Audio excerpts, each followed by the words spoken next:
Hey pen friends, welcome back to my channel. If you're new here, my name is Devin, and for today's video, it's actually one that you guys voted on. I posted a poll on my YouTube community channel page. The majority of you requested that I share my top stationery favorites of 2019. Going in no particular order, I want to share with you guys one of my favorite pen and ink combos from 2019, and that is the Lamy Lux Rose Gold in an extra fine nib with Noodler's Black Swan in Australian Roses. I'm kind of confusing myself on the timeline, but I purchased this pen right after NaNoWriMo. It was a little treat to myself for completing a full first time NaNoWriMo experience, and that was back in 2018. That was pretty early on in my fountain pen journey, so this was quite a splurge, but it was just a phenomenal pen. I didn't write with it for a really long time. Like, I was afraid to use it because it was so beautiful.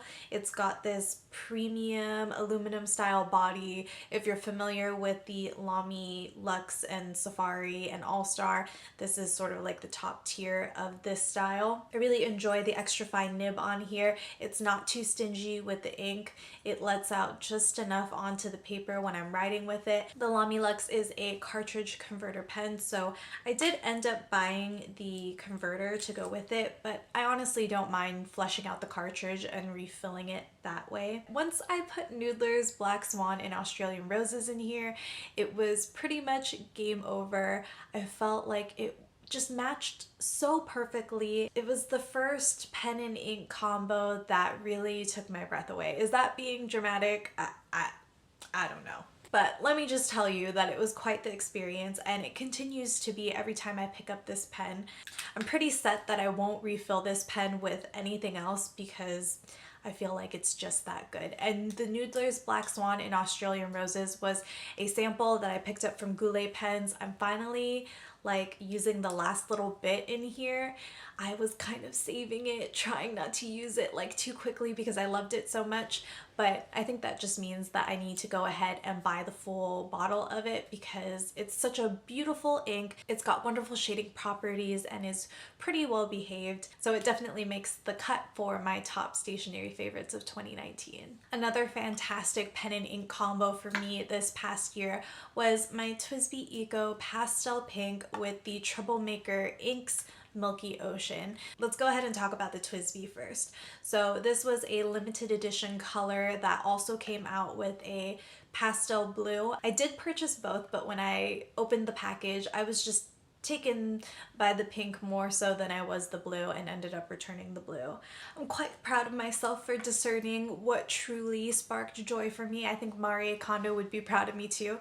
So I ended up returning the blue, but just became completely infatuated with the pastel pink. And once I paired the Troublemaker inks in Milky Ocean with it, it was so good. And once I saw it disperse from the extra fine nib onto my paper, I felt like this is what it's all about, guys. It's about finding that perfect little combination of pen, paper, and ink. Still working on the paper side, but the thing that I love about the Lamy Lux and Noodler's Black Swan and Australian Roses combo plus this combo is that it pretty much looks good on any type of paper that I'm using, whether it be fountain pen friendly or not. So I used both of those combinations quite a bit, and the Troublemaker inks were a new find for me this past year. I bought a sampler set along with the Milky Ocean. Just big kudos to the company and the guys that are running it. I really appreciate and value what they're trying to do.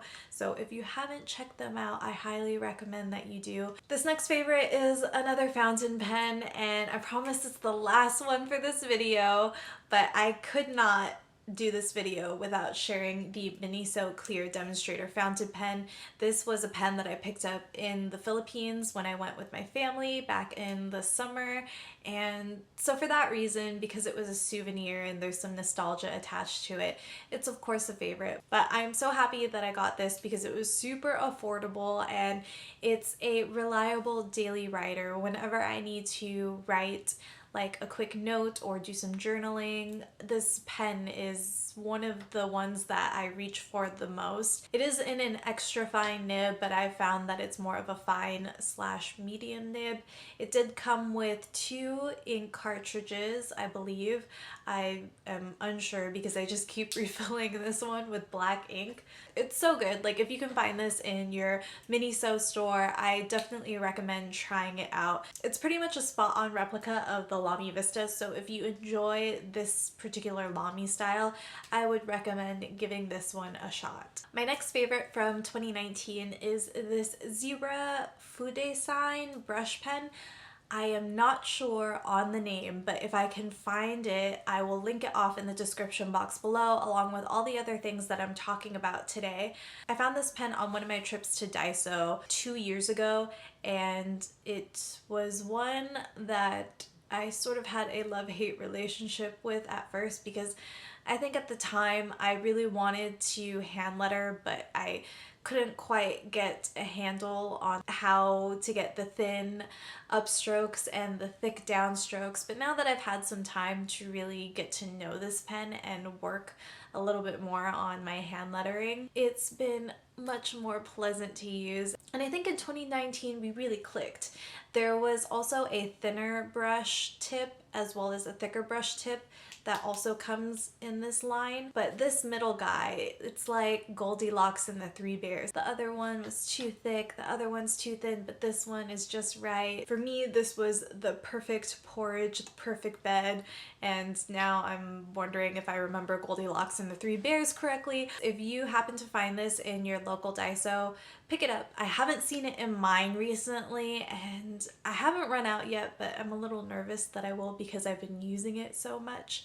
I think it's just an excellent pen for whenever I'm trying to do any sort of headers in my planner or journal. Speaking of brush pens, if you need a little extra color in your life, then I would recommend getting the UB dual-ended brush markers. It comes with a brush tip on one side and a fine tip on the other. These pens I picked up on a whim maybe 1 or 2 years ago. It's really satiated my need for colored brush markers to the point where I don't feel like I'm missing out on not having any Tombow brush markers. Gasp, I know, it's scandalous. Devin's talking about stationery on her YouTube channel, but she doesn't own Tombow brush markers. I'm not saying that with any hate to anyone who does. I think the appeal of the Tombow brush markers is that they have such an enormous range of colors, so if you're looking for something in particular, then that might be the best way to go.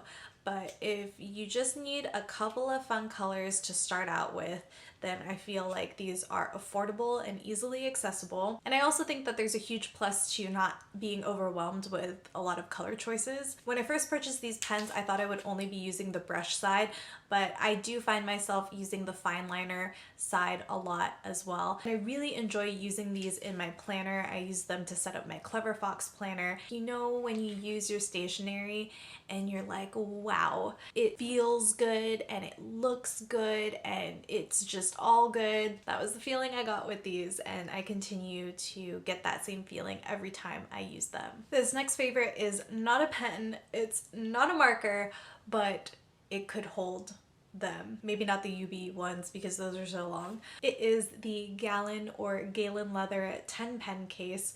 If you happen to know how to pronounce it, please let me know in the comment section below. This was a pen case that I had been ogling and wishing for quite some time. I want to say it was pretty early on in my fountain pen journey that I had resolved with myself that I would eventually get this pen case and I would only have 10 fountain pens in my collection. I will do an updated collection video, but spoiler alert, there are definitely going to be more than 10 fountain pens in that video. I'm very glad that I got it though. I decided to pick it up on Fountain Pen Day when they released this special edition color, the Crazy Horse Navy Blue. and I did get it personalized with Dev in the bottom right hand corner. It's just a gorgeous little storage solution. I feel like it's the perfect size. It's not too large. They do have larger pen storage solutions, but for me this again was like the Goldilocks and the Three Bears. This was just right for me. And like I mentioned earlier, I have more than 10 fountain pens for sure, so I have to shout out to my sister and my brother-in-law and my nephew for getting me another pen case for Christmas. They got me the Crazy Horse forest green, and like, don't they just look stunning together? I haven't filled it yet because I need to KonMari before I pick and organize like which pens are gonna go in here, but it's so beautiful. Choosing a favorite notebook from 2019 was more difficult than I thought it was going to be. I think I've become more particular about my paper as I continue to use fountain pens, and I realize that not all paper is created equal. My top notebook from 2019 is the Tool disc-bound notebook system. It's one that I've talked about in previous videos. If you're unfamiliar with disc-bound notebooks, I think one of the huge advantages to it is it's kind of like a 3-ring binder without the clunkiness, and basically the pages in here are specially hole punched so that I can easily remove and rearrange the papers as I need to. I like the paper that they include in these notebooks because they seem very premium and high quality, and I feel like my fountain pens perform really well on them. They have a lot of gender neutral, professional looking covers, and then they also do special edition covers that are a little bit more flashy and glitzy and glam, like this one. I believe that this is the smallest one that they have, and then they do a larger 8.5 by 11 size. They also have accessories that you can customize your notebooks with. I bought some dividers so that I could organize my notes in here, and then they have post-it notes, rulers, just a lot of cool stuff to really make it something that works for you. I would love to hear from all of you. What were your top stationery favorites from 2019? What were some of the stationery items that really shined for you this past year? If you enjoyed this video, please give it a thumbs up and feel free to share it with a pen friend who you think might also enjoy it. Don't forget to subscribe and to turn on those notifications, that way you don't miss any of my videos. You can also connect with me over on Instagram. My username is @DevinLou. For more pen and paper goodness, you guys can check out these 2 videos linked here on the screen. I do my best to upload here every Thursday evening, so please take care until then. Thank you so much for watching, and I'll catch you in the next one. Bye.